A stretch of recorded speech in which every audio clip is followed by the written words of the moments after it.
اشرف علی تھانوی کا ترجمہ، ابو الاعلی مودودی کا ترجمہ، اسی طرح دوسرے دیوبندی نجدیوں کے ترجمہ اٹھا کر دیکھ لیجئے۔ قرآن کریم کی آیت اللہ نے فرمایا لئن اشرکت لیحبطن عملک۔ ظاہری ترجمہ ان لوگوں نے کر دیا کہ اے نبی اگر آپ شرک کریں گے تو اللہ آپ کے اعمال برباد کر دے گا۔ لئن اشرکت لیحبطن عملک، اگر آپ شرک کریں گے تو آپ کے تمام اعمال برباد کیے جائیں گے۔ یہ نجدیوں نے ترجمہ کیا، دیوبندیوں نے ترجمہ کیا، لیکن اعلی حضرت امام اہل سنت نے ترجمہ فرمایا اے سننے والے، اے میرے نبی کے ذریعے اس بات کو سننے والے، اے سننے والے، تم اگر شرک کرو گے تو تمہارے اعمال برباد کیے جائیں گے۔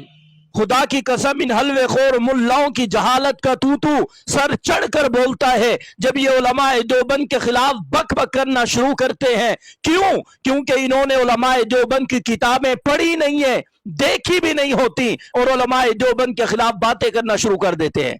مجھے ایک حلوے خور مولوی کہنے لگا جناب تم نے تحذیر الناس کے اندر ختم نبوت کا انکار کیا ہے۔ میں نے کہا مولوی صاحب بات سن، قرآن پہ ہاتھ رکھ کے جواب دے، خدا کی قسم اٹھا کر جواب دے کہ آج تک تو نے تحذیر الناس پڑھی ہے؟ سمجھنا تو دور کی بات ہے، تمہارے ابا احمد رضا خان کو بھی ہماری تحذیر الناس سمجھ میں نہیں آئی، تجھے کیا آئے گی؟ میں نے کہا سمجھنا دور کی بات ہے، کیا تو نے کبھی تحذیر الناس پڑھی ہے؟ ایمان سے بتانا۔ وہ خاموش۔ میں نے کہا چھوڑ دے پڑھنے کو، صرف قسم اٹھا کر اتنی بات بتا دے کہ کبھی تو نے تحذیر الناس کتاب دیکھی ہے؟ خاموش۔ کہتا ہے نہیں ہمارے استاد ہی کہتے تھے۔ میں نے کہا جس طرح تو اپنے شاگردوں کو اور لوگوں کو کہہ رہا ہے کہ جناب تحذیر الناس کے اندر ختم نبوت کا انکار ہے، اسی طرح تیرے استاد نے بھی پڑھی نہیں ہوگی، کیونکہ تمہارا پڑھنے اور پڑھانے سے کوئی کام نہیں، سمجھنے اور سمجھانے سے کوئی کام نہیں، علم سے کوئی کام نہیں، قرآن اور حدیث سے کوئی کام نہیں، تم صرف کھانا جانتے ہو، صرف ختم پڑھنا جانتے ہو اور لوگوں کو الو بنانا جانتے ہو۔ میں نے کہا تمہارا مولوی مجمع میں کھڑے ہو کے لوگوں کے سامنے کہہ رہے کہ جناب اشرف علی تھانوی نے ترجمہ کیا ہے لئن اشرکت لیحبطن عملک، کہ اے نبی اگر تو نے شرک کیا ہے تیرے سارے اعمال برباد ہو جائیں گے۔ میں نے کہا اسے شرم نہیں آتی؟ بیان القرآن اس نے نہیں پڑھا، صرف سنا ہے بیان القرآن کے بارے میں۔ آپ بیان القرآن اٹھا کے دیکھیے، حضرت مولا اشرف علی تھانوی رحمت اللہ علیہ نے اس آیت کے ترجمے میں مخاطب حضور اکرم صلی اللہ علیہ وسلم کو نہیں بنایا، بلکہ ترجمہ کرتے ہوئے عام مسلمان کو، سامع کو مخاطب بنایا ہے۔ اور یہ مولوی حلوے کھا کھا کے حضرت تھانوی کے اوپر بات کر رہا ہے۔ اللہ اکبر کبیرہ۔ ایک بات یہ مولوی کذاب ہے، دوسری بات یہ ہے کہ اگر کوئی یہ کہہ دیتا ہے لئن اشرکتا میں خطاب پیغمبر صلی اللہ علیہ وسلم کو ہے، کیا تم ہمیں لکھ کے دے سکتے ہو کہ اگر کوئی اس طرح کا ترجمہ کرے گا تو وہ پیغمبر کا گستاخ سمجھا جائے گا اور دار اسلام سے خارج سمجھا جائے گا؟ پھر اگلی بات کرتے ہیں۔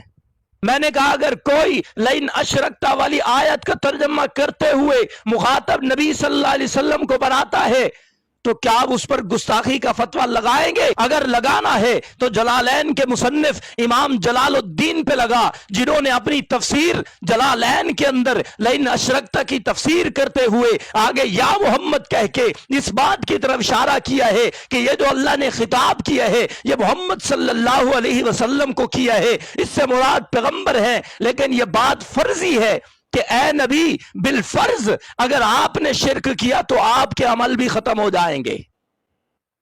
میں نے کہا حضرت تھانوی نے تو یہ ترجمہ نہیں کیا، ہاں امام جلال الدین نے کیا ہے۔ اگر یہ فتویٰ گستاخی کا لگانا ہے تو امام جلال الدین صاحب جلالین پہ لگا، تاکہ پھر اہل سنت اٹھ کر تیرا مکالہ کرے۔